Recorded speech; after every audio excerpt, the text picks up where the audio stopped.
Have you ever felt like that maybe sourdough starter should be called sourdough stopper? Just about the number one stopper, the number one thing that stops people, like you probably, from making sourdough bread is the question, is my starter ready to bake with? Has it doubled in size? Did it double and then fall? Is it at the peak of activity? And 1,000 other questions that people have about their starter that stops them from baking. And the reason that I'm even bringing this up is because it pains me to see so many people worried about whether or not their starter is ready to bake with, mainly because my starter is almost never active when I bake with it.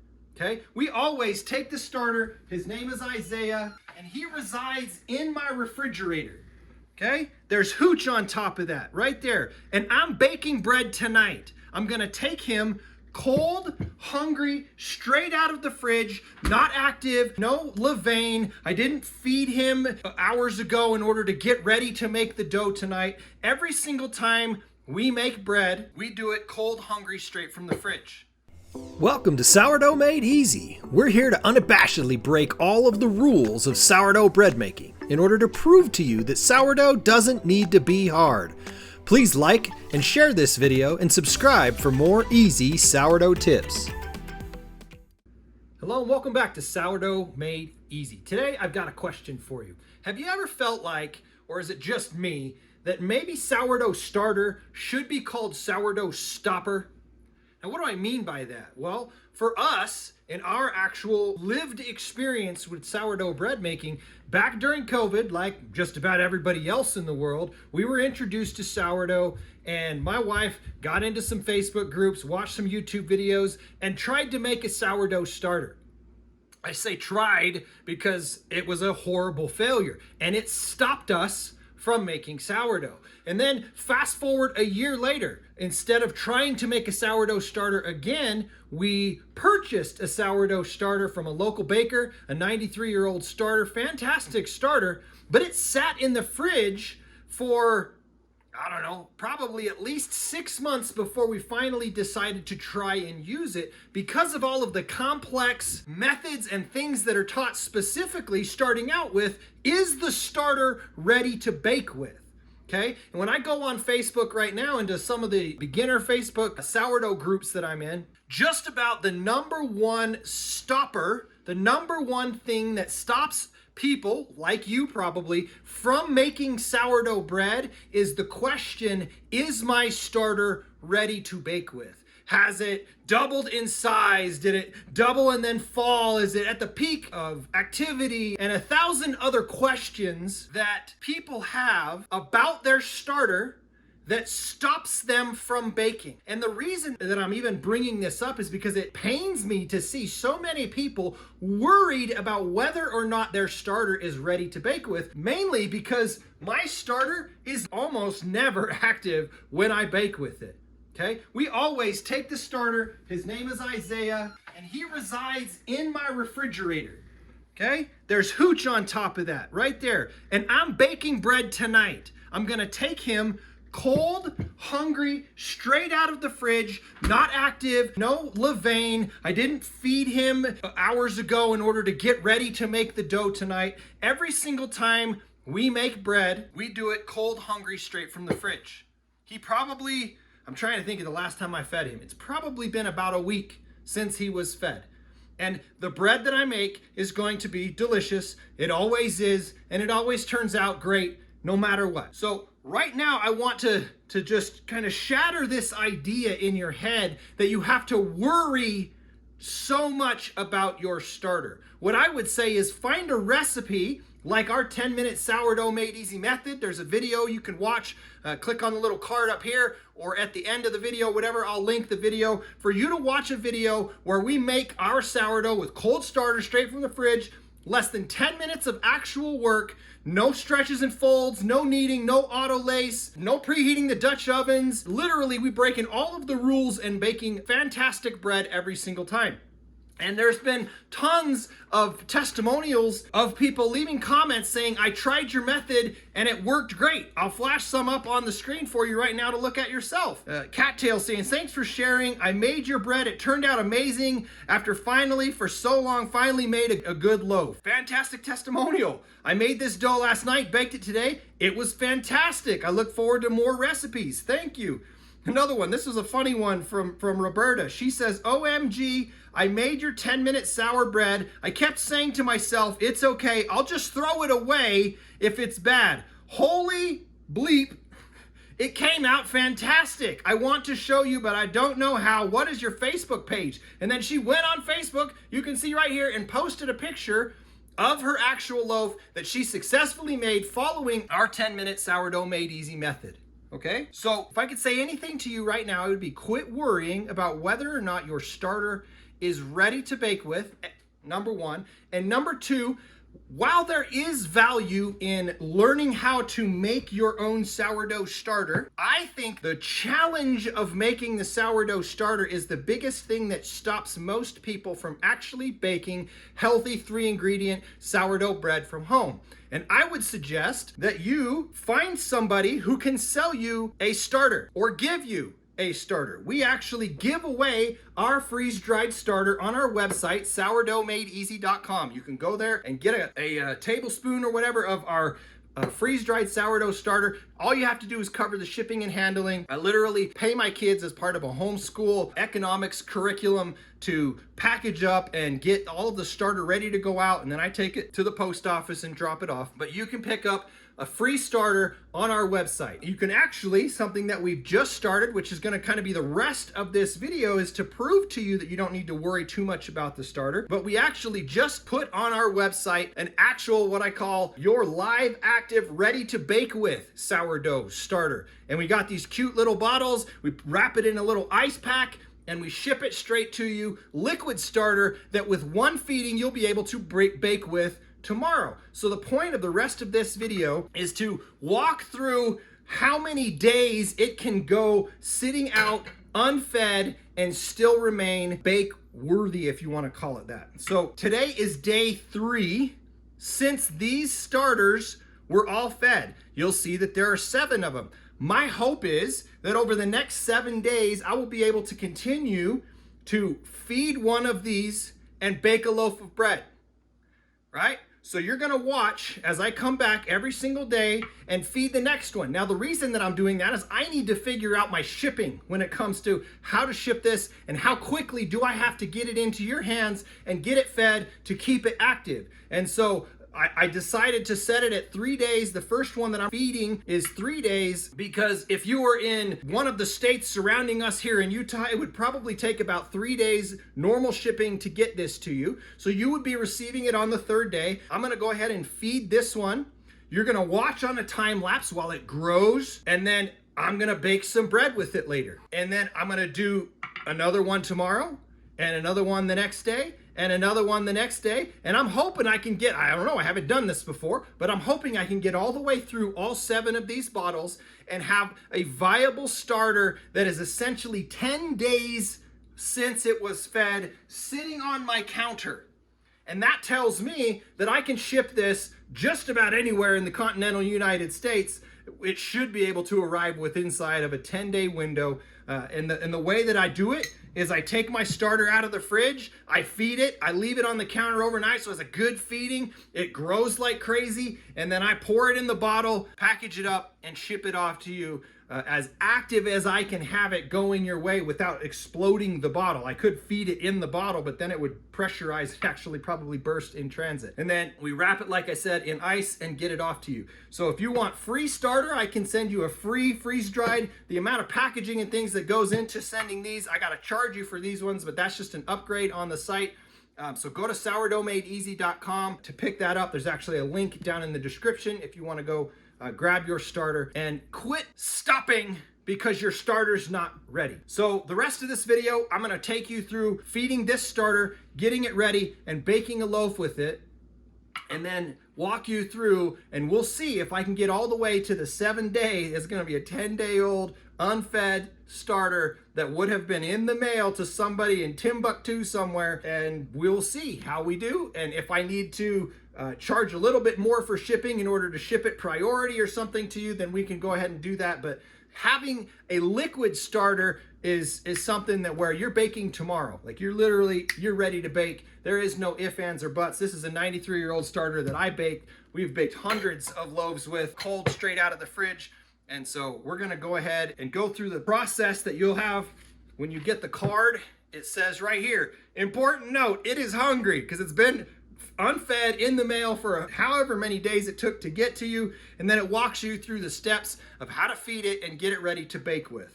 So that's what I'm gonna do right now. We're gonna go ahead and add to a pint jar a half a cup of water and a half a cup of flour. So here's my half a cup of water, and then I'm gonna take the contents of the starter bottle and dump it in. I'm gonna get all of the good culture out of it into the new jar. Give it a little stir to incorporate in the water.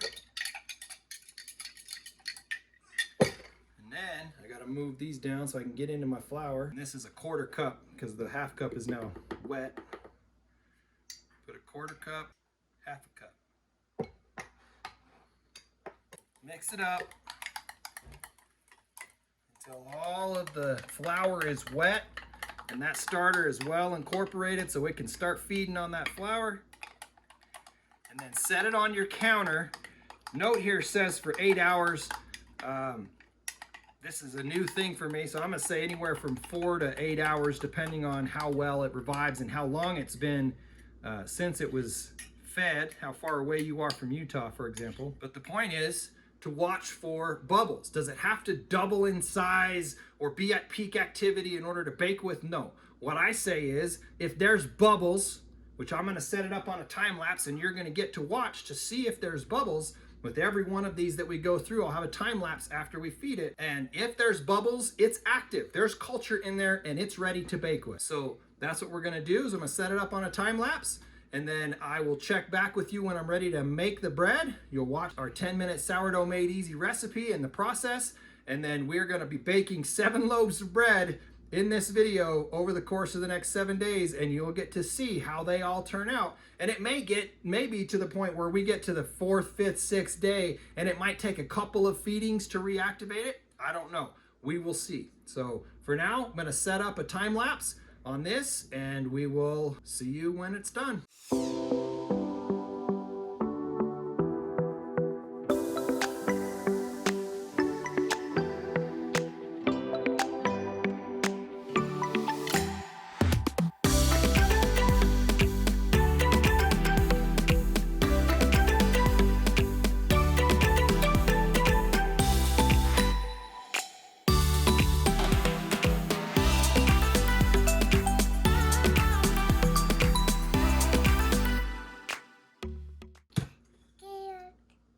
All right, welcome back.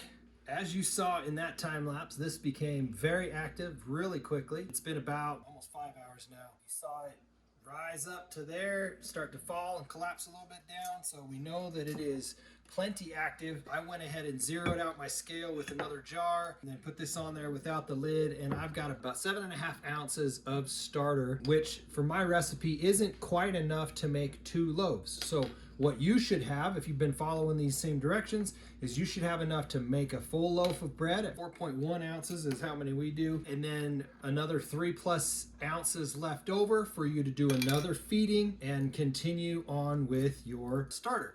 And so if you got this starter in 3 days from when the email was sent to you saying your starter has shipped, then you should be looking at something very similar to this. In fact, it might even be a little bit better, a little bit faster than this, because yours was on ice when it was shipped to you, which these have just been sitting on my counter. So something to think about as far as how much you want to feed it now after you make this bread. What? By the way, we've got our co-star here, Lily, with us today. You want to say hi? Can you say hi?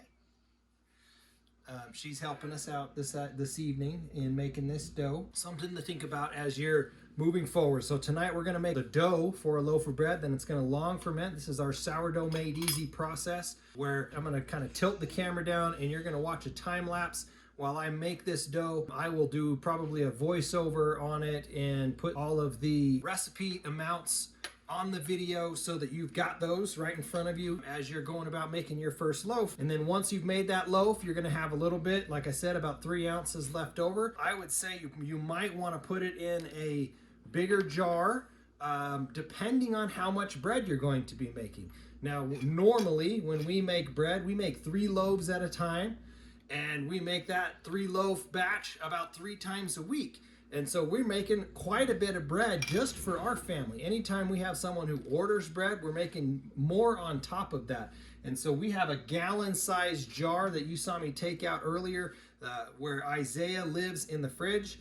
And when we run out, when there's not enough to make the next batch of bread, then I feed it 4 cups of water and 4 cups of flour. So equal parts flour and water, right about 4 cups of each. And that gets me enough to make about a week to maybe 2, depending on, you know, how much bread we're eating. Sometimes it goes as long as 2 weeks between feedings. So if you're gonna be making 1 to 2 loaves a week, then I would say put this in a quart-sized jar, so 1 size up from this pint, or something similar to that, and maybe feed it a cup or 2 of flour and water each.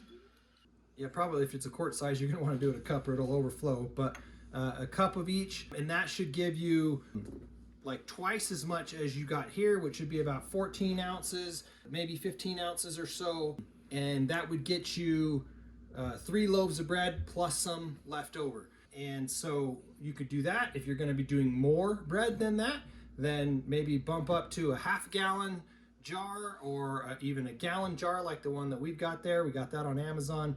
And you can do like we're doing where we feed it 4 cups each and going through it. So I'm gonna go ahead and tilt the camera down and we're gonna time lapse through making this dough, getting it ready.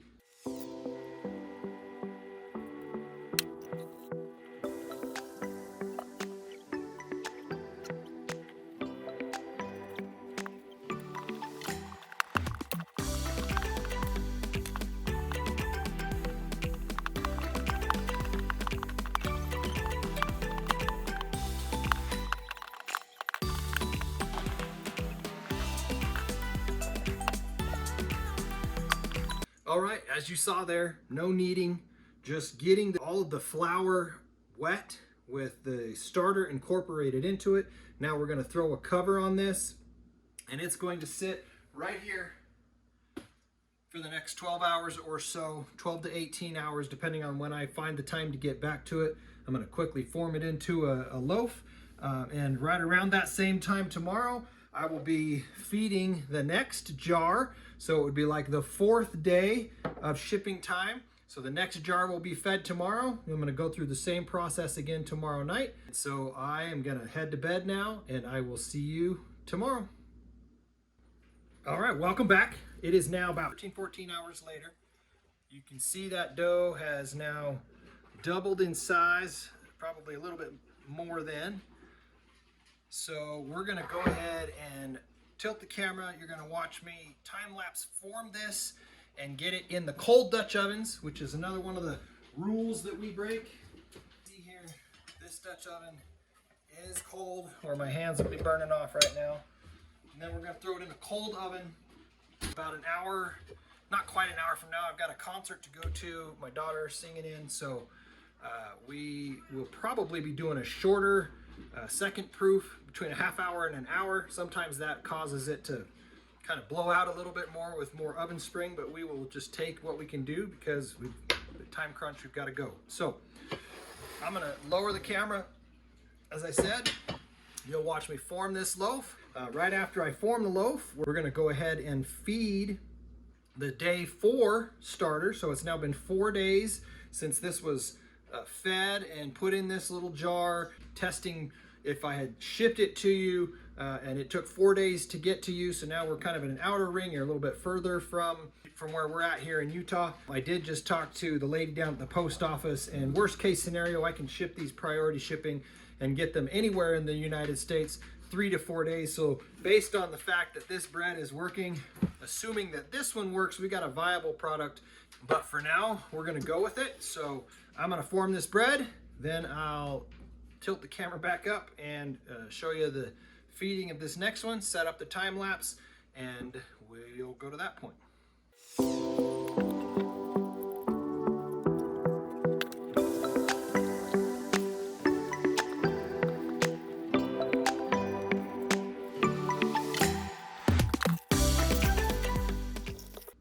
All right, so you saw there just a quick form. Got it sitting back there proofing now. We are going to do day number 4. So 4 days since this has been fed, sitting on the counter. Same process as yesterday, where we're going to do a half a cup of water and a half a cup of flour mixed with the starter and stir it up. So there's our half cup of water.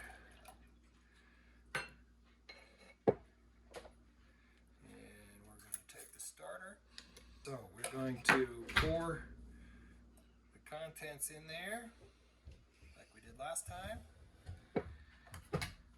Making sure to get it all out. Oh, we got Lily joining us again. Can you say hi, Lily? Do you want to stir it? Don't stir with that one. Stir with this one. I don't know what that one was used for.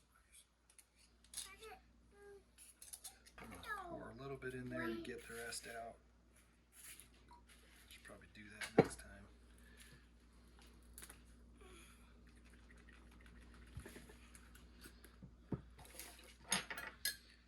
All right, got all that starter out of there. Making yourself a banana. Now, adding to that half a cup. So this is a quarter cup because my half cup is wet. 1/4. 1/2.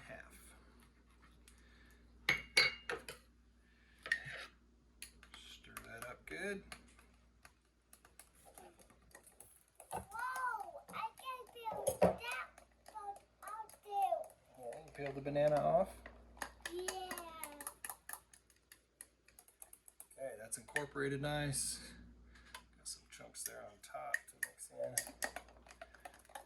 All right, we'll let that feed for the next. Yesterday was 4 hours. We'll see. I want A banana Oreo. Okay. Can I have milk now? In a minute. I'm gonna scrape the sides down like I did last night, so that you can watch on the time lapse I've got set up back over there. And then we will let you see the time lapse. In the meantime, we will be scoring and baking this bread in about 30 minutes. So we'll go to that point. All right, so this has been second proofing for about 50 minutes. You're a little bit shorter than we normally do. We like to do about an hour to an hour and a half, but I got to get out the door to go to this concert. So I'm going to go ahead and score this, put it in the cold Dutch oven, and then throw it in the oven. And my son, who is staying behind, doesn't really want to go to his sister's concert. Don't blame him. He is going to pull it out of the oven. And then when I get back from the concert, I will do a crumb shot, show you what it looks like and everything else. So for now, you're going to watch a time lapse. I'm going to score it and throw it in the Dutcher and then put it in the oven. And we'll go to that point.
right, while I was at choir, my wife and son finished this loaf, which turned out a little bit darker than we typically like. I think my wife feeding the baby fell asleep on the second timer, and so the bottom ended up a little bit crispier than we normally like.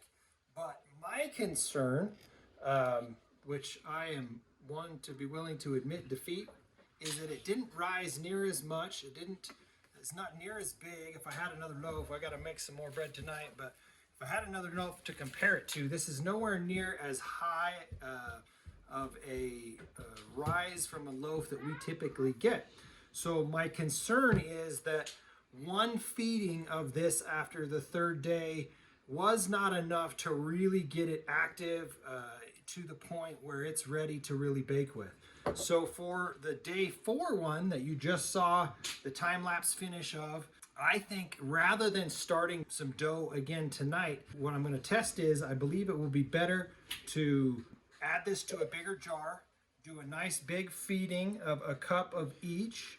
So there was about a cup in here. My little helper over there that just disappeared dumped about half of the starter out onto the counter. So it would have been like 1 to 1 to 1, but I'm going to do about a cup of water, cup of flour, and then this starter. And then tomorrow you should see this just absolutely explode in this jar tonight on the time lapse.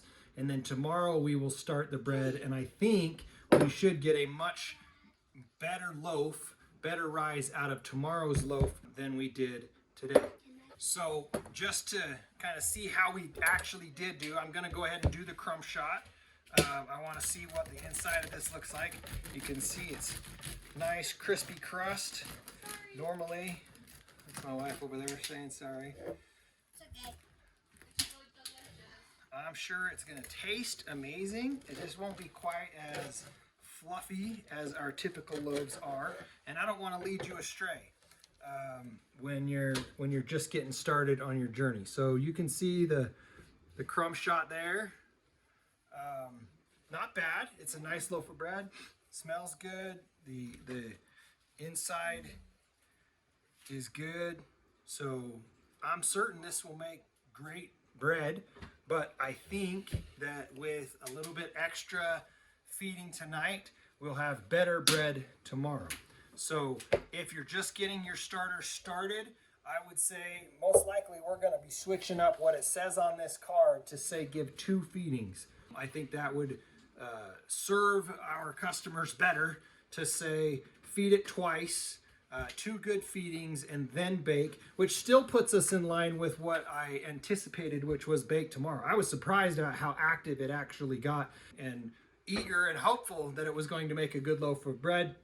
And this, you know, for somebody making their first loaf of bread, they'd probably look at this and say, wow, that's amazing, that's great bread. I've just made so many that were so much bigger than this that I'm a little bit disappointed in this bread. So we're gonna do 2 feedings. So another second feeding on this, this is the day 4 starter. Tomorrow we will still start the day 5 starter and give it 2 feedings about 4 hours apart. It seems to be that it's rising and falling inside of 4 hours. So it'll be, the new instructions on the card will say 2 feedings 4 hours apart. And by the 8-hour mark, you should have some really good starter that will help you make some amazing bread. So I'm going to grab my flour, my water, and throw this in a jar and get this starter going. And then we will throw it on the time lapse again and see what it looks like in the morning. All right, so there's our cup of water. I'm going to go ahead and put the starter in and stir it up.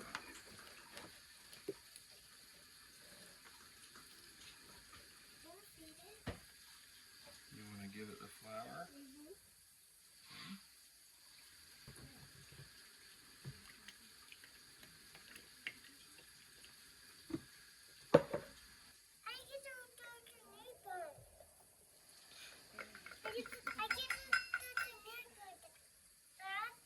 What? You get to do the next one? Yeah. Okay, we'll let her put one in. You scooped it out. You want to put that in? Can I do it? I want to. You want to stir? Yeah. When we get to stir it and then I get to stir it.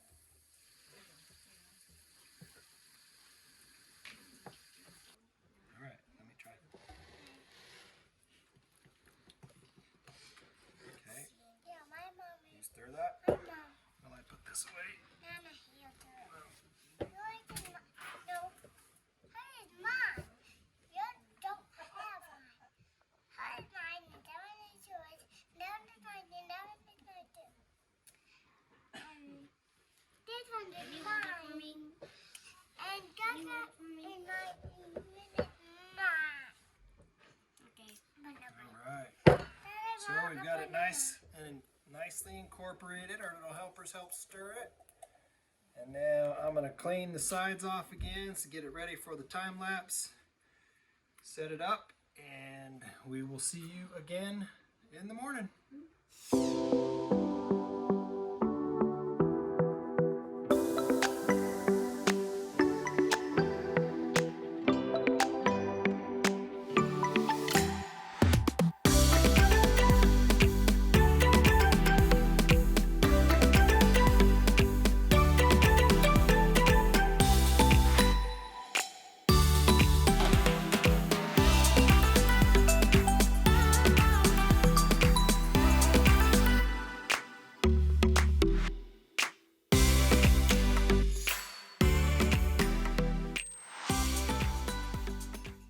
Welcome back. Update on this bread. Though it wasn't quite as tall as I like, it was fantastic bread, and we as a family ate more than half of it before going to bed, and then someone else got up and had some more this morning. So again, like our typical bread, fantastic bread, just not quite the oomph that I was going for. You want some bread too? Okay, we'll have some bread after this video, okay? The update on this, you saw in that time lapse, this thing took off. It actually only took about 3 hours to get to the peak activity and then start to fall, at which point the movie we were watching was over. It was really late, so I stirred it and put it in the fridge. So this has been in the fridge all night and all day, but you can see all of the bubbles in there. This is a very active now starter, ready to bake with. I'm going to put it back in the fridge until I start bread this evening. And we're going to do kind of an experiment. This that's been in the fridge having activated last night versus this one that we're going to activate over the next 6 to 8 hours. And so this is now day 5. This has been sitting on the counter for 5 days, unfed in this jar. We're going to do a feeding now and then another feeding after it rises and falls. So if it holds true what we've seen the last 2 days, so on the 3rd day and the 4th day, it took about 4 hours for it to activate. And then yesterday we did a second feeding at about the 4-hour mark. And then it took only 2 hours, 2.5 to 3 hours for that one to reach peak. And so hopefully about 6 to 7, maybe 8 hours from now, this will be virtually matched to where this got last night before I froze it, if not froze it, but put it in the fridge to stop the activity so that it didn't collapse even more. And then we will be able to start 2 different batches of bread tonight that we can then look tomorrow when we bake those to see what the difference is between one that's freshly activated versus one that has been cooled off in the fridge. So we're going to go ahead and feed this now. And then set it up on the time lapse again so you can see what day 5 will do. Do you want to pour that in there? I might do. And then I'm going to get some water. So you pour that in there and scrape it out while I get a half cup of water like we did yesterday. Here, let me pour some in there first. And we'll get it all out of there.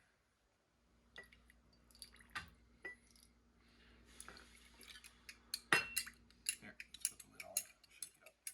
Stir that up.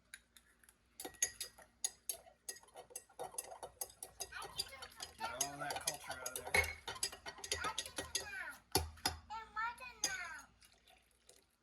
There we go. Okay, so that is clear. Your turn. You want to do the flour? Yeah. Okay, I'll do the she's other going to do thing. the flour. Hold on, fill it up. cup. You just did.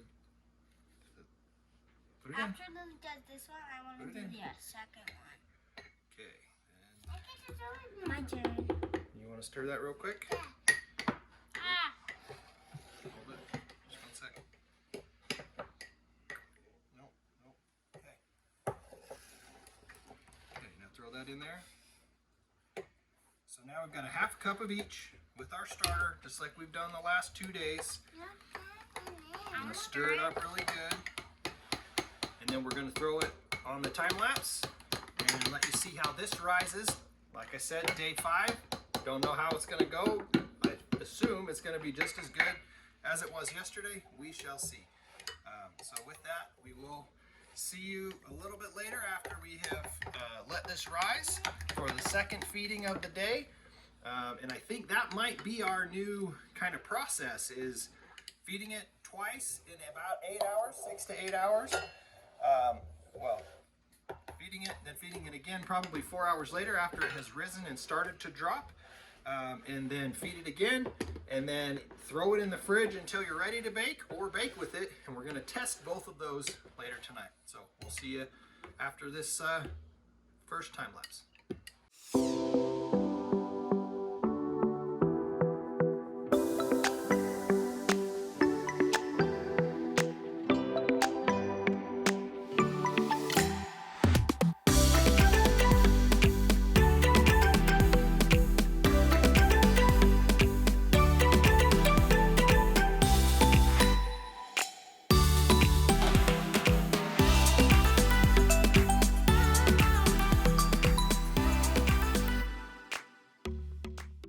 All right, welcome back. So, first thing off, man, plans are changing again. I told you at the very beginning of this video that this was an experiment, right? We've never done this before. I didn't know how long or how it would work to keep these little jars of starter out on the counter. This one was day, what are we on? Day 5, I think now. This one was day 4. The bread we made was day 3.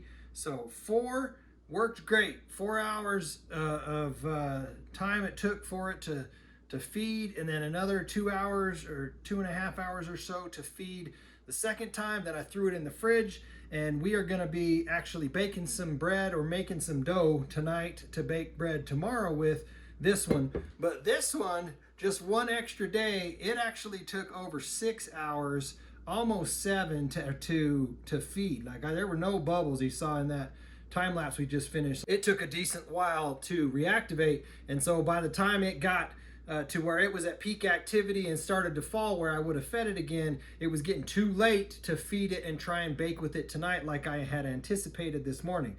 So my guess is when I do this one, which will be day 6 tomorrow, it might be pushing it. We'll see. Hopefully it will still revive, still reactivate. It just might take, the full 8 hours instead of 6 hours, or maybe even more. We will see tomorrow when we do day number 6. But so for now, we're going to do the second feeding for the day 5 one. So I'm going to go ahead and got to grab a new jar. So we're going to do a cup of water and a cup of flour with this starter. So there's just got my cup of water out of the sink. I'm going to get this starter all out of here.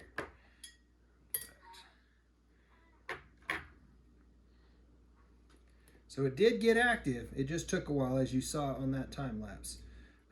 So it can still work. It's just going to slow down. The further you are away from Utah, the longer it takes for it to get to you, the more patience you're going to have as you're feeding it and wanting it to get ready to bake with.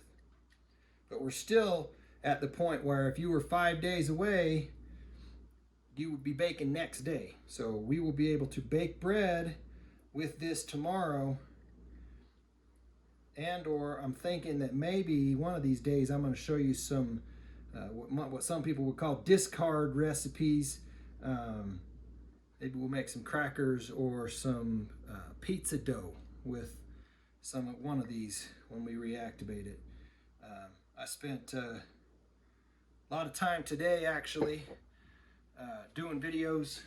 We got a pepperoni pizza loaf, we've got a jalapeno cheddar loaf, and we've got a garlic rosemary focaccia that's about to go into the oven. So be on the lookout for those videos showing you how to make those. But for now, we've got this getting all incorporated with the water, and we need a cup of flour in there as well. Half a cup there, and 1 cup. Now let's get that stirred up good. And if it holds true to what happened yesterday, given that it was active when we did this, or had been active recently, it should be like it was last night, I assume, where it will just kind of pop back, and over the next couple of hours we'll see this rise and fall.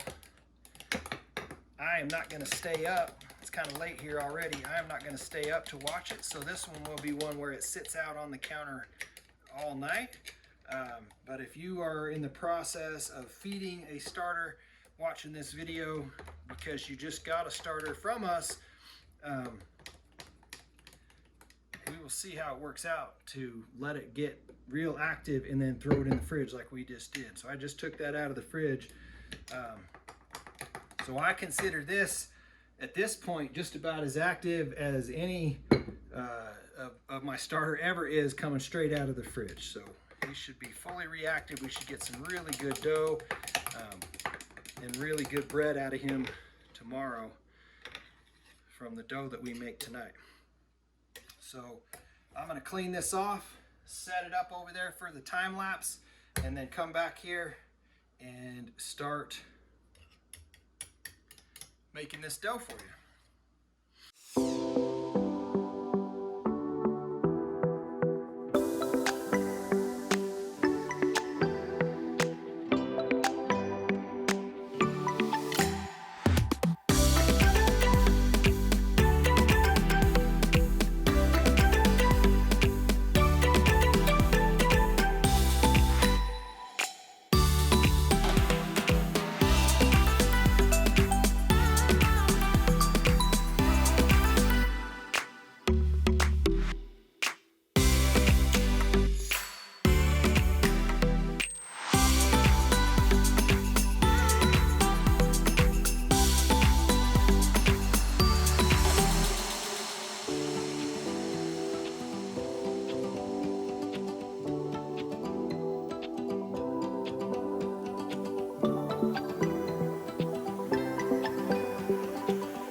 All right, ladies and gentlemen, we have reached day number 6. So this is going to be day 6.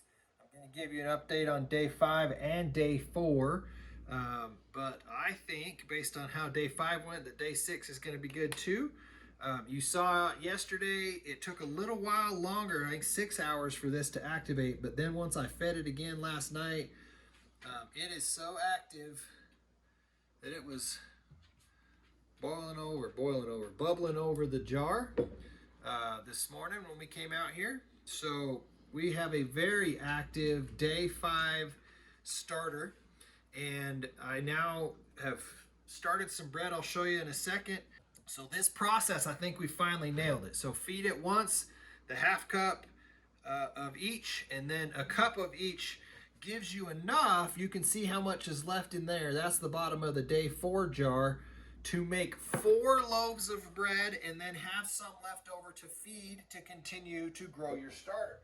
So last night, with that day 4 starter that was in the fridge, I did a video that you'll be able to see on our channel soon. I'm not going to put it in this because I don't want this video to be forever long, but I did a video showing you how to make 3 loaves of 36% whole wheat bread. So this is 3 loaves that we did last night with that starter, and then there was enough left over that we did what is going to be a triple chocolate loaf that you'll also be able to see on our YouTube channel.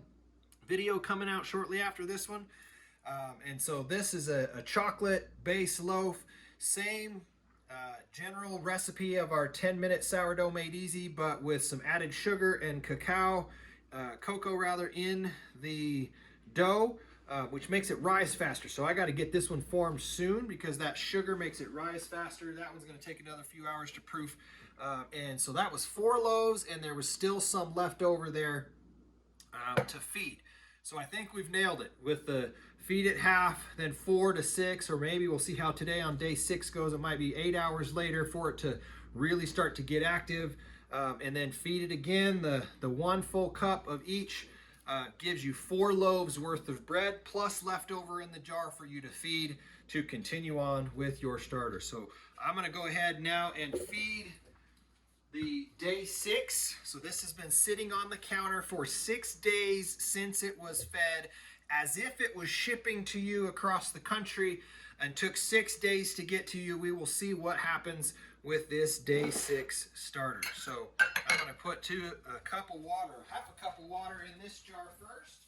So I've got my half cup of water in there, and now I'm going to pour the starter. Oh, you know what I did last time? It worked pretty good. I'm going to pour that back in there. I'm going to pour this out, and then what I did yesterday was pour some of this in here to get the starter out of there. If you remember from a few seconds ago when you were watching this video. And that gets all that culture out of there. So that's kind of the process I would do while you're feeding it. Gets almost all of it out of there. There's still some in the bottom there, but for the sake of the video, I'm not too worried about it. So there's our starter and our water. Half a cup of water plus the starter.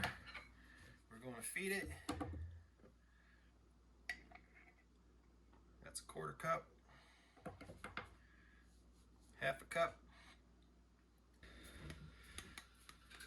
Stir that up real good. We're going to set it up on a time lapse like normal. We'll see what day 6 does as far as how long it takes this feeding to work. I'm going to scrape down the sides again to give you a better view as that rises. And then I will set it up on my little time lapse stand over there. But we're just under halfway on the jar. We should see that rise up hopefully the next 6 to 8 hours, and then I'll give it another feeding and probably let it sit out overnight based on how it worked last night. And ideally we'll have another thing like this when we come out in the morning, proving that 6 days on your counter is not too much for your starter to handle. Which is kind of where we started this whole video off, right? Is sourdough starter, should it be called sourdough stopper? Because people wonder, did I kill my starter? I forgot to feed it yesterday. And they think 1 day or 2 days, or now even 3 or 4 or 5 days is too long to not feed your starter. Well, I just proved that is not the case, for sure. If you've got a good active starter, it can sit on the counter at least for 5 days, if not 6, or maybe even more. We're going to go all the way up to 9 days on this video with the number of starters that I had out, and we will see kind of what the limit is, how far you can push it. So I'm going to set this up on the time lapse, and then I'm going to get back to forming our chocolate loaf, so keep an eye out for that video, and we will catch you on this a little bit later when we feed it the second feeding tonight.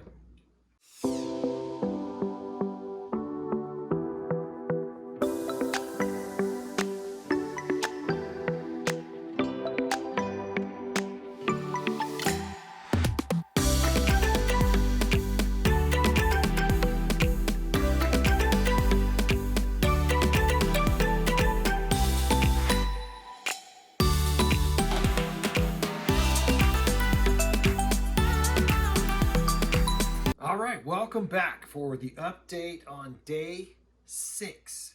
So we've got the day 5 starter. I'm going to tell you what I'm about to do with that in a second, but I wanted to give you an update on day 6. It has been now a little over 7 hours, and it looks like it hasn't activated much at all, except that, I don't know if I'll be able to show it to you. There are definitely bubbles forming on top, so I can tell it is still active. It's just much slower even than yesterday. Yesterday was about 6 hours it really started to pop. Now we're over 7 hours. I'm starting to see bubbles, so it's definitely coming back, but it is definitely every day longer that you go with this, it's taking that much longer for it to come back to life.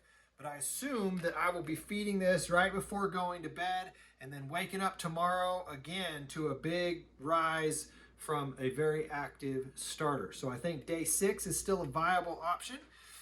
And now while I'm going to set this back over there to continue with the time lapse after this. But now I want to explain to you what I'm going to do with this. So it is Saturday night.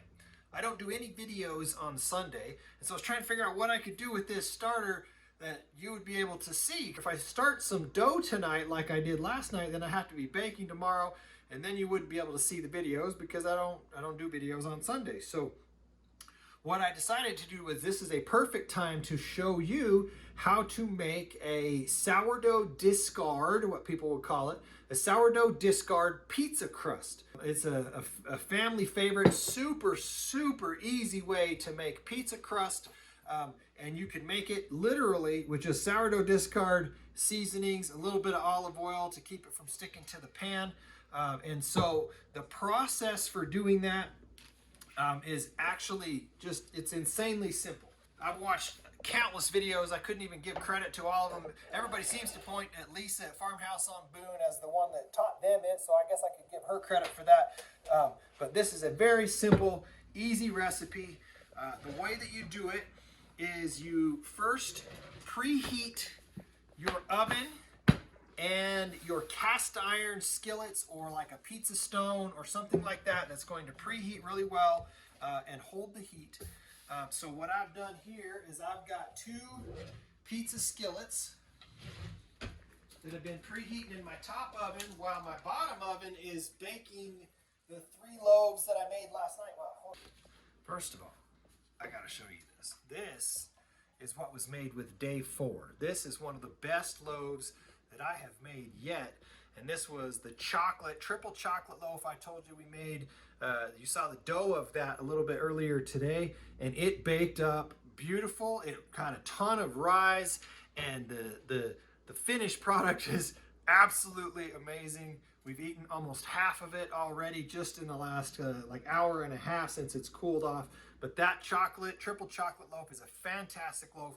You're gonna wanna check out that video. But that was made with the starter that I activated yesterday, or rather not yesterday because I started this dough last night, but the starter I activated the night before, put in the fridge, and then started these loaves. So it was the day 4 starter turned into this fantastic chocolate loaf. Okay, so back to how to make sourdough discard pizza crust. So it's not like a pizza dough, right? You're not going to be tossing this up in the air and catching it like you would, a real classic pizza dough. But this is a in a crunch, dinners, kids are wondering what's for dinner. I don't know what to make, but I've got some sourdough in the fridge. This is what you can do with it right here. So you take your hot, super piping hot cast iron skillets and just some simple olive oil. So you can see I put olive oil, just some simple olive oil on the cast iron skillet, spread it all around so that it's evenly coated. And then it literally is as simple as take your sourdough starter, make sure it's stirred up nice and good. Remember, this is the day 5 starter that we got activated yesterday. Day 6 is slowly coming about tonight. We're going to take day 5 starter just out of the fridge and just cover your preheated cast iron skillet, preheated to 425, and you can hear it starting to sizzle up.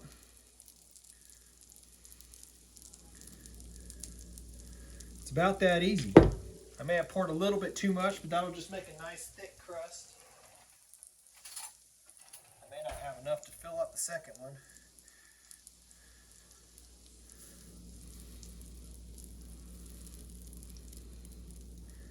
You can hear it sizzling. The bottom is already cooking.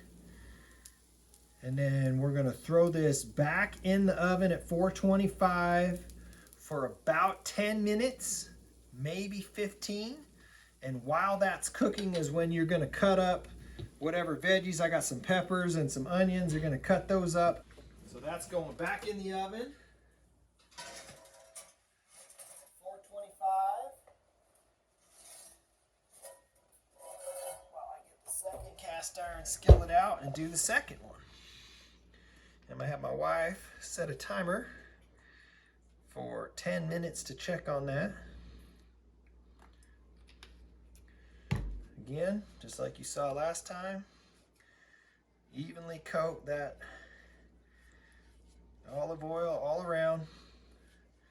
Oh, and what you could have done, I should have done, I got all these seasonings sitting right here, is to season it. That's the only other thing that you might do when you put this in here, is throw your seasonings on. So if you got some rosemary, you could do that. We ran out of rosemary last night making our rosemary focaccia loaf, which you'll want to take a gander at. That loaf, that turned out so good.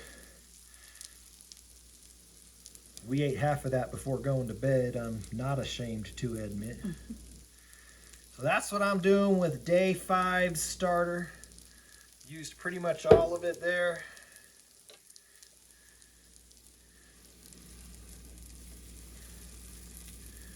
So this one I'm going to throw some seasonings on, since I remembered. Little man's back there letting us know he's desirous for mama.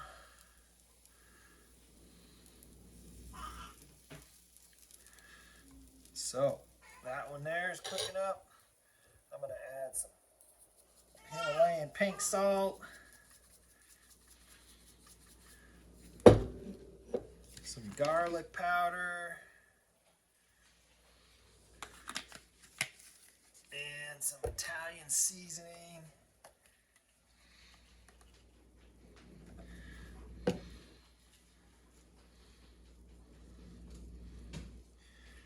And then a little cracked black pepper. All right, and that one is gonna go right back in the oven too.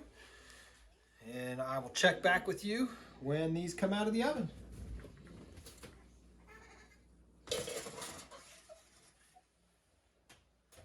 Okay, look at that. That crust is done. How long was that? 10 minutes? Yep. So 10 minutes for the one, but this one was skinnier, thinner. And so it went in second. So you can see the thicker one here is still not quite as dark as that thin one. And one of the things I like to do that I hadn't seen anybody else do, my own little twist on this, is to flip these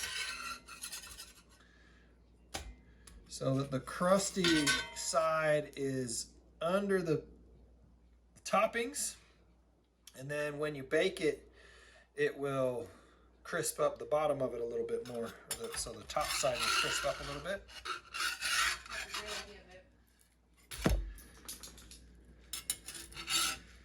So now you add your toppings and then throw them back in the oven just long enough to melt the cheese and, you know, cook the toppings or whatever you're putting on there, pepperoni, etc. And so I'm gonna go ahead and top these. I like supreme pizzas. My wife likes supreme pizzas. Big kids are gone to a hockey game.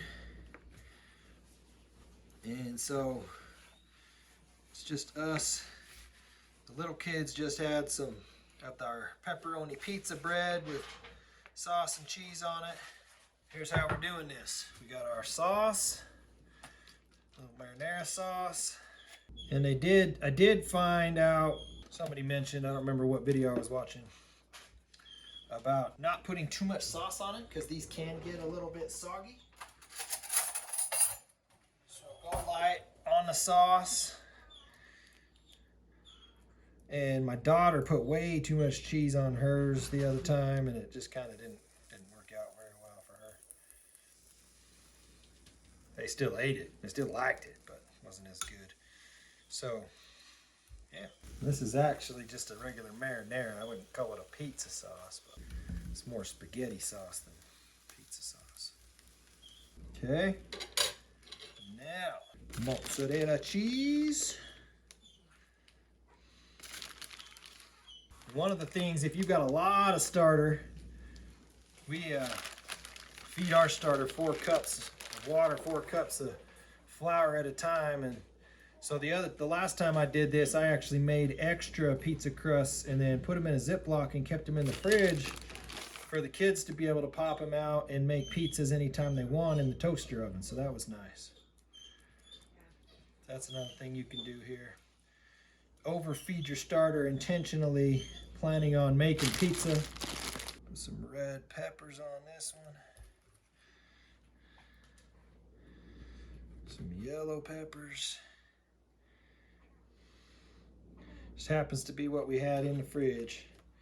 Some mushrooms. We like toppings on our pizzas, I'll tell you what. Some onions. Throw some pepperoni on there, of course. If I had sausage, I'd be putting sausage on it, but I didn't feel like cooking up any sausage, given this was supposed to be easy pizza night. All right, a little bit of cheese to crisp up on top of the pepperoni. It's like a must, in my opinion. Okay, and then salt.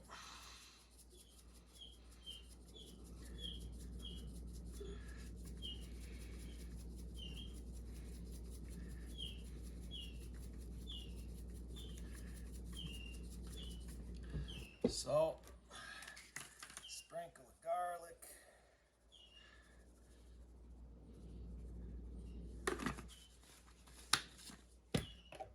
little dash of Italian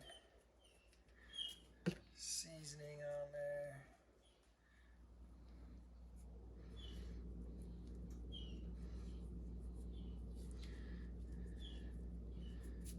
A bit of onion powder.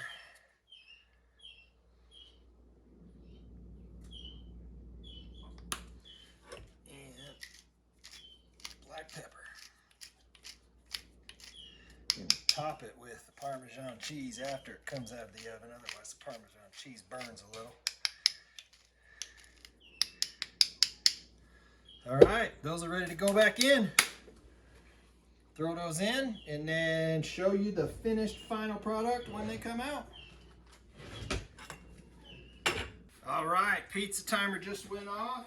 Pizza's ready to come out of the oven. Oh, that looks heavenly. Heavenly. Look at that amazing pizza. Done in just a matter of 15, probably 10 minutes of total time, actual effort, with maybe 10 minutes of preheating the oven and 10 minutes of cooking.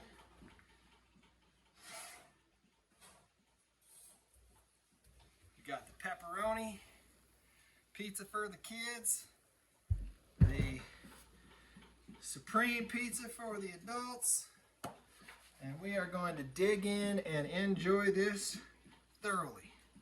So there you have it. That's what you do with your sourdough starter. That all but the feeding I'm going to do for that a little bit later. I may or may not set up a video and do it, but I'm going to be feeding that again after it starts to take off. I'm going to do a feeding, and then it will be stirred and put in the fridge tomorrow, which is Sunday. I won't be doing a video tomorrow, but then I'll check back in with you on Monday, which will be day 8. Today's 6. We're skipping 7 for Sunday, and then day 8 we will see if there's still something, any life left in those starters on day 8. I'll be shocked if there is, pleasantly surprised if there is, and So yeah, that wraps up this video for tonight. I'll see you on Monday.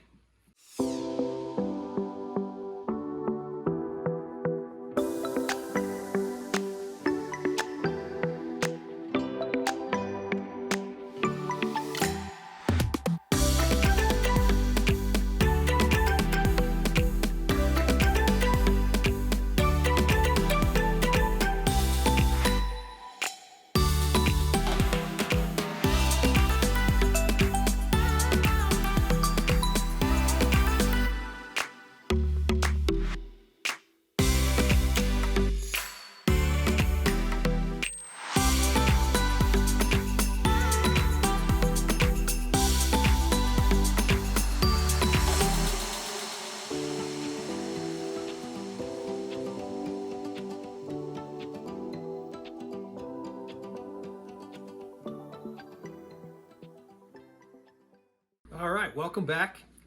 It is now Monday, which is day 8. So this will be the day 8 starter. Has been sitting on my counter in this bottle, unrefrigerated, for 8 days. In case we were at all concerned that day 6 on Saturday didn't work out, as I said in the last part of the video, I didn't do anything on Sunday. We don't work on Sundays as a Sabbath. So my wife did open the fridge last night and sent me this picture, and you can see the residue this clearly as day 6 being activated on Saturday afternoon and then fed late Saturday. It was actually early Sunday morning. It grew a whole bunch. I thought it was done growing, so I stirred it at about 4 in the morning on Sunday. I was still doing some stuff, and ever since we had the baby, our schedule's just been totally upside down. But I thought it was okay. I put it in the fridge, and then it continued to grow until you see what you saw in that picture, where it totally blew out through the top. So that has led me to now adjust things a little bit more. I sent out some more of this starter today with a new card, and this card reads, put the contents in at least a quart-sized jar. That's just to keep you from needing to switch it. For the sake of this video, I'm still going to do it in the pint jar to start with because it's skinnier and you get to see more of the rise. Half a cup of flour, half a cup of water. Then do 3/4 of a cup of flour and water in this, in hopes that you avoid this massive blowout that I had, because clearly a cup of each was a little bit too much when it gets super active. But I take that as a really good sign, given that 6 days sitting on the counter was still able to revive to the point that even in the fridge it blew out the top. So very, very good, healthy, active starter that's coming your way when you order the live ready to bake with starter. And I think that I can reach anywhere in the country, for sure, if I have to send it priority shipping anywhere in the country within 6 days, and maybe even just normal shipping within 6 days. And so anyway, just to continue this video, I'm gonna go ahead and go for the 8th day, see how this revives. My guess is it's gonna take quite a while, maybe 8 hours or more, to really start to get activated with the first feeding. But if it does, if we do start to see some bubbles, then I'll go ahead and feed it the 3/4 and 3/4 like I've got there and see how we do. So as you've seen now, 4 or 5 other times before, we're going to put a half a cup of water. So we've got our half a cup of water. I'm gonna stir this up.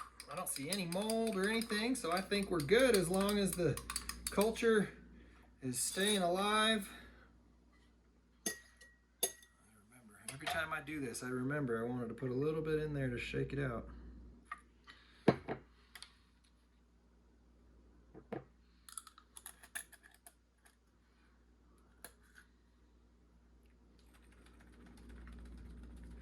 Get all that culture out of the bottle. Okay. Stir that up a little. And then half a cup of flour. Like always.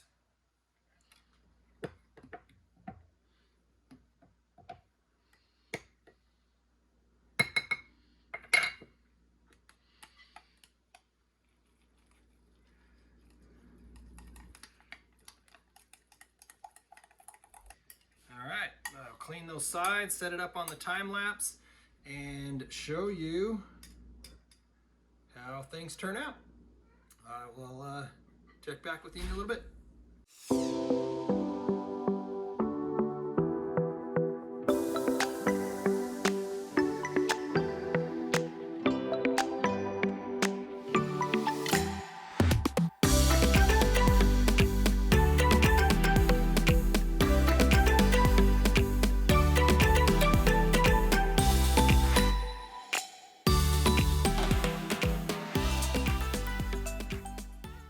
Okay, we may have reached the end of this. I'm not quite sure yet. This one here, which is day 8, has now been sitting on that counter, having been fed for 8 hours, 9 hours maybe. Yeah, 9 hours. There were a few bubbles in it. I stirred it up a little bit and put it back over there. I'm not going to feed it again. I'm going to leave this out. I'm about to head to bed, and we're going to leave it out and see what happens. If I wake up in the morning and there's a bunch of activity that went on through the time lapse, then we'll feed it tomorrow morning and get it back up and active like we have all the rest. Or we will know that 8 days is pushing it past its prime, past its limit. What we're going to do with day number 6, right? Because Saturday was 6, we skipped Sunday the 7th. That's day 8. Day 6 that blew up in the fridge, you saw that earlier, has calmed down a bit. It's come down. It's now cold and hungry from the fridge like we like to bake with. The chocolate loaf that we did a few nights ago was such a hit with the family that they begged me to make some more, and we are taking a pepperoni pizza loaf and the Italian cheese bread loaf to a customer, and I'm going to try and upsell her on a chocolate loaf. So what I decided to do was in this video show you how to make triple batch of our triple chocolate sourdough loaf with the starter that we reactivated on day 6. So you can see how well this starter that was 6 days old on the counter, unfed, then it was refed, reactivated, totally blew up in the fridge, so you can tell it's super active. And now we're going to bake some bread with it so you can see just how well it works. So here is my triple chocolate loaf recipe. 12.2 ounces of starter to start with, and that's just 3 times the normal 4.1 that we usually do for a single loaf. You're just tripling the loaf, and I like 2s, so I cut it off at 12.2. So 12.2 ounces of our starter, which pretty much drained that. So we know we lost about 4 ounces of starter when it blew up in the fridge and went all down the sides, because last time I made 4 loaves total, and this one has barely been enough to do 3. But this is a perfect example of if you were using this jar and you ran out and there was that much left in the bottom of the jar, that is plenty of culture to then just feed it, 3/4 of a cup of each, or a cup of each if you want to get close to blowing off the top, and then stir it up and leave it on your counter, and you would have a full jar of starter ready to go again in the morning. For the sake of having a whole gallon of Isaiah, my normal starter in the fridge, I'm just going to clean this one up. We'll be done with this test, but day 6 is now in the pan, 12.2 ounces of starter. Then we're going to go with 2 pounds, 2.2 ounces of water in our triple loaf. Give that a nice stir. Get that starter all incorporated in there. And then we're going to go with 3 pounds, 12.2 ounces of all-purpose or bread flour. 3 pounds, 12.2 ounces all-purpose flour. You can use bread flour as well. And then we go with 2.2 ounces of salt. And that is our normal recipe right there for 3 loaves of white all-purpose flour bread. That right there is what you would then throw on the mixer and mix it up until it's wet. But in order to make this a chocolate loaf, that's where we come in and we're adding, I did a 1/2 cup per loaf. I'm getting it all over me. 1/2 cup per loaf, so we're going to do 1.5 cups of cocoa powder. Whoa. 1 cup and 1/4 and 1/2 of cocoa powder. So we're going to go with 1 loaf worth, 1/4 cup, 2 loaves worth, 1/2 cup, 3 loaves worth, 3/4 of a cup of sugar, regular table sugar, and that's it. Now we're going to throw this on the mixer and mix it up just until the dough is all evenly incorporated. All that white flour has mixed in with the chocolate, all the salt and starter and everything gets evenly mixed. We're not going to be kneading it. We're not going to be doing any window pane technique. We're not going to be doing any stretches and folds or any of that junk.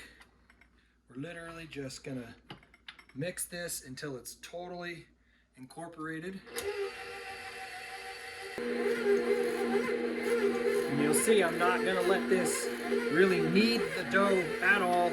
It's not about building dough structure. It's just about getting it all incorporated. And then we're going to throw it in the proofing pan and I'm headed to bed. I'm not going to do any stretches and folds. I'm not going to do any of the crazy stuff that people tell us you need to do in order to make this bread.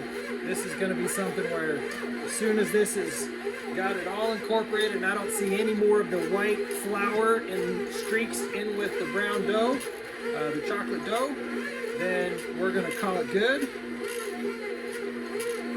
And I'm going to throw it in my proofing pan. All right. You can see it's pulling away from the edge of the bowl. That dough appears to be fully incorporated. I just put a little piece of white there. But look at that beautiful dark chocolate dough. And this is actually a pretty easy dough to work with. You can see it comes straight out of there. Not really sticking to my hands much at all. But we're going to throw that in the proofing pan. And then we're going to spread this out. When I come back to this tomorrow morning, this will have filled in, I'm pretty sure, every inch of that pan. One thing that we're going to do differently with this recipe than others, since we put the sugar in it, that's going to make it ferment faster. It's going to be more readily available food for the yeast. And so this is going to ferment way faster than typical. So when we did it last time, we'll probably be forming these loaves at about 10 hours instead of the typical 12 to 18 hours that you get with a normal wider wheat loaf. So in 10 hours, we will be coming back, forming this into 3 loaves. And when we form it, we're going to put white chocolate chips and semi-sweet chocolate chips. That's the triple chocolate chip. And we will be baking them. And then we will explain to you a little bit more about the difference in the baking when you have heavy inclusions in a loaf like chocolate chips. You got to extend the cooking time a little bit, and we will take you to that point. But for now, I am done with this loaf. Following the sourdough made easy process, this loaf is going to sit in this proofing pan untouched right here for the next 10 hours. No stretches and folds, no additional work, no additional headache, just very easy sourdough bread. And then we will bring you back tomorrow to see if that day number 8 revives at all, and to finish this up with the day number 6 triple chocolate loaf recipe going, forming and going in the oven. And I'll see you tomorrow.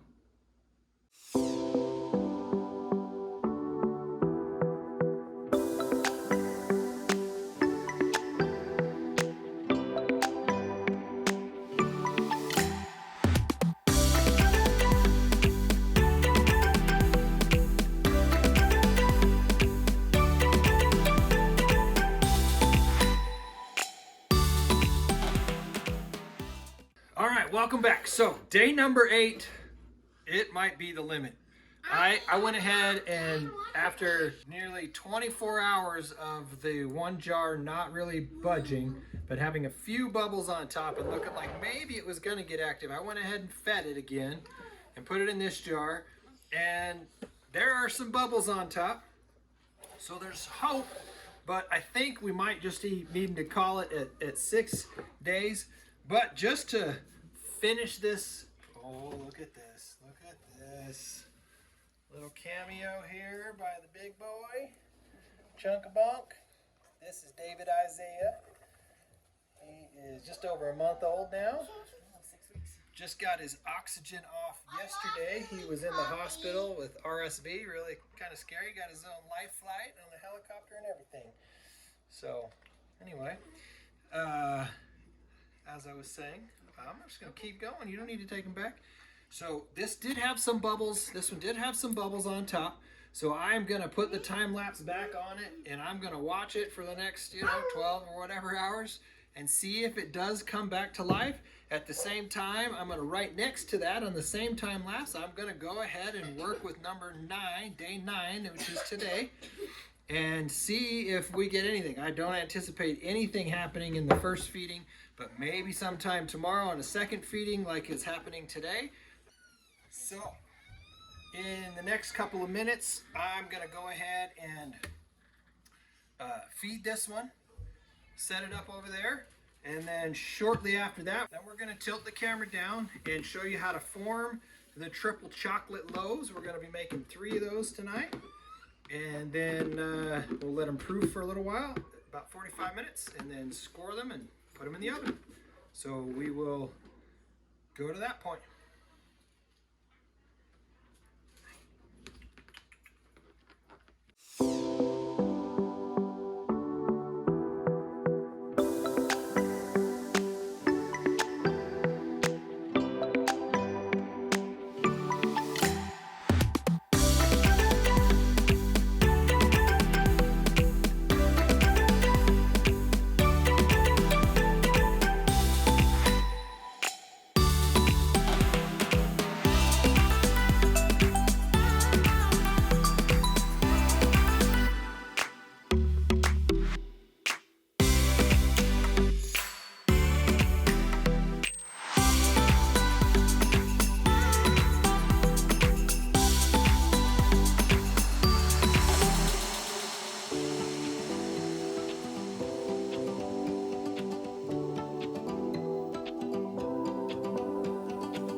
Alright, we're going to second proof these in the Banneton for about 45 minutes, and then we'll score them and throw them in the oven.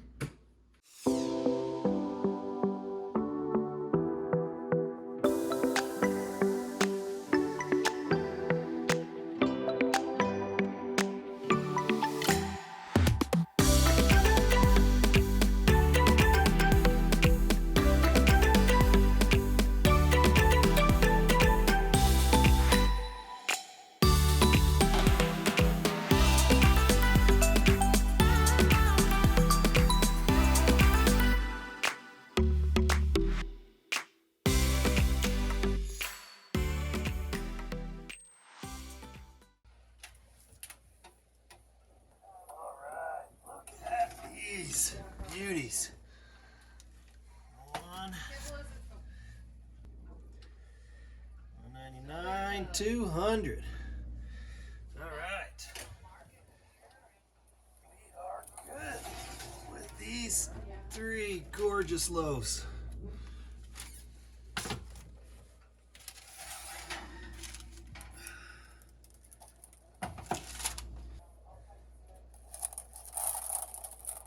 Oh, look at that.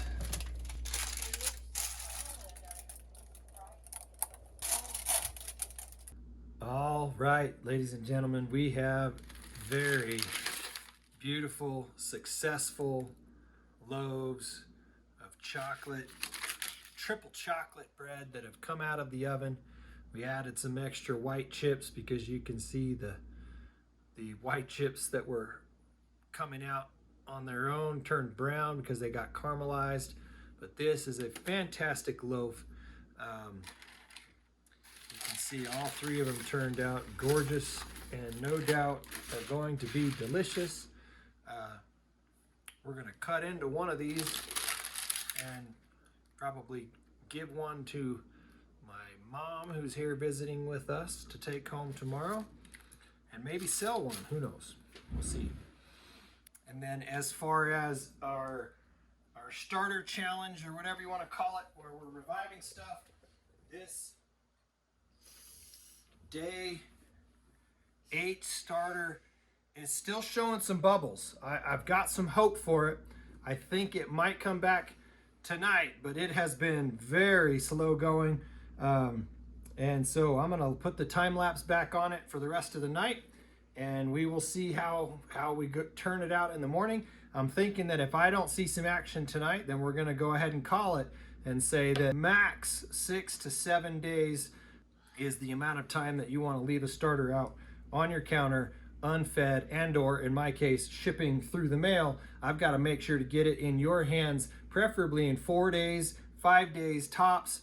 That 6th day, it slowed things down considerably. 7th even, I assume, would have been even more. And you've seen 8th is almost dead. So if this does revive back tonight, and we see a lot of action in this next time lapse, then I'm going to go ahead and continue to feed day 9 and start feeding day 10, and we will see where this goes. So for now, we know for sure 6 days is good. We're unsure about 7 because that was the Sabbath. We'll see how maybe the 9th and 10th day go tomorrow. So I'm not going to force you to look at this bread and not see a good crumb shot. And my kids and my mom, everybody wants to try this. So I'm going to grab a cutting board and show you what the inside of this beautiful loaf looks like. All right, so we're going to show you the crumb shot of this beautiful loaf of triple chocolate bread. And look at that interior. Beautiful bread. You can see there. And you want some, don't you? Yes, you do. All right, so that's that. Beautiful loaf of bread. And we will see you tomorrow with an update on the starter. We'll see you then.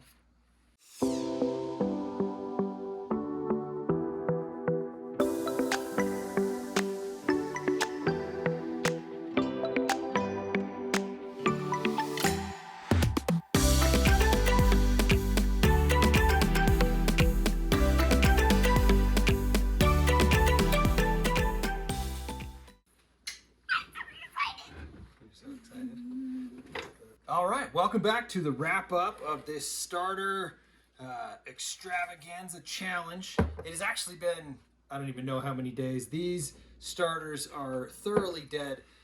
They did show a little bit of activity, but it was challenging enough, and given that the point of this video has been to determine how long I have to send things to you, I'm going to say that 6 to 7 days is it. So everything that we ship out when you order your live active ready-to-bake starter is going to go out the door and be sent priority mail so that it can get anywhere in the country inside of that 5 to 6 day window, so that you have no problem reviving them like I had when we got to day 8.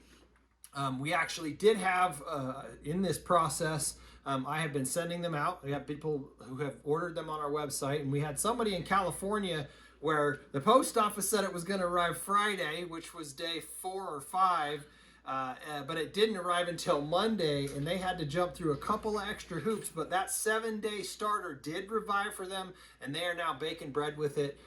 And so we know that as long as I can get it to you inside of that 7-day window, we are good to go. So that's what we're going to call it. We're gonna go ahead and say that. So no need, if you're just watching this out of curiosity about how long you can leave a starter out, there is definitely no need to feed your starter every single day, especially when you're following our cold, hungry, straight from the fridge process with our 10-minute sourdough made easy method. But you can definitely leave a starter out on the counter at least 5-6 days without being fed, and then feed it, bring it back into activity, and bake with it.